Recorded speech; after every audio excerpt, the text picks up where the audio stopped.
કેશોદમાં 5 દશકાથી વકીલાત ક્ષેત્રમાં દબદબો રાખનાર એડવોકેટ મેસવાણીયાનું સન્માન કરવામાં આવ્યું। કેશોદ શહેરમાં સામાજિક ક્ષેત્રમાં વિવિધ કાર્યક્રમનું આયોજન કરી જબર લોકચાહના ધરાવતા માનવ કલ્યાણ ચેરિટેબલ ટ્રસ્ટ સંચાલિત કમર્શિયલ ગ્રુપ કેશોદ દ્વારા કેશોદ શહેરમાં વિવિધ ક્ષેત્રમાં પોતાનું યોગદાન આપનાર નગર શ્રેષ્ઠીઓનું સન્માન મેળવવા વ્યક્તિઓના ઘરે જઈને સન્માનિત કરવાની પ્રણાલી શરૂ કરવામાં આવ્યા બાદ જાળવી રાખવામાં આવી છે। કમર્શિયલ ગ્રુપ કેશોદ દ્વારા સમયાંતરે વિવિધ નગર શ્રેષ્ઠીઓની કામગીરી અને શહેરમાં સામાજિક ક્ષેત્રમાં આપેલા યોગદાનને બાગોળી સન્માન કરવામાં આવ્યું છે, જેમાં કેશોદમાં ન્યાયપાલિકા સમક્ષ છેલ્લા 5 દશકાઓથી કાયદાકીય લડતમાં નિર્દોષને ન્યાય આપવામાં જાણીતા વયોવૃદ્ધ એડવોકેટ જે.કે. મેસવાણીયા તેઓના ઘરે જઈને કમર્શિયલ ગ્રુપના હોદ્દેદારો સહિત વિવિધ સંસ્થાના આગેવાનો સાથે મળી અતકેરું સન્માન કરવામાં આવ્યું હતું। કેશોદ વિસ્તારમાં છેલ્લા 5 દશકાઓથી વકીલ તરીકે સેવા આપનાર સિનિયર એડવોકેટ જે.કે. મેસવાણીયાનું સન્માન કરવામાં આવ્યું હતું, જે સમયે કોઈ પ્રકારની આધુનિકતા ન હતી અને લોકો કાયદાઓના પૂરેપૂરા માહિતગાર ન હતા।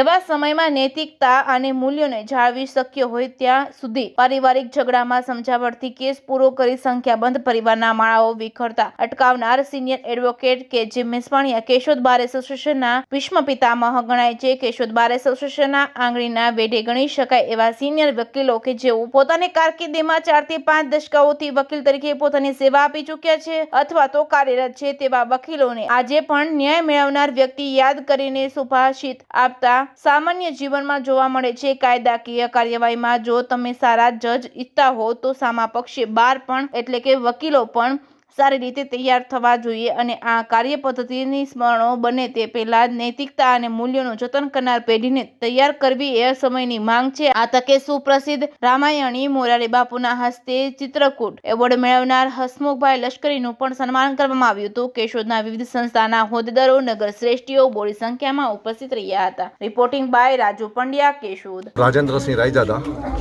કર્મશીલ ગ્રુપ।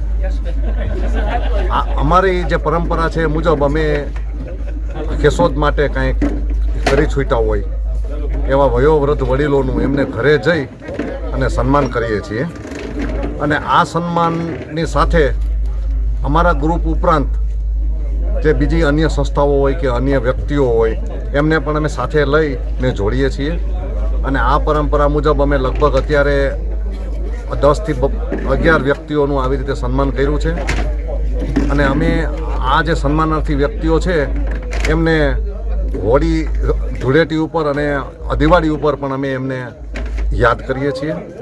એટલે આ પરંપરા હજી જળવાઈ રહે અને આ ગામની અંદર એવું થાય એવી આશા વ્યક્ત કરું। આજના દિવસે કોનું સન્માન કર્યું છે? આજના દિવસે અમે વયોવૃદ્ધ એડવોકેટ શ્રી મેસવાણીયા સાહેબનું આજરોજ એમને ઘરે જઈને સન્માન કરેલ છે।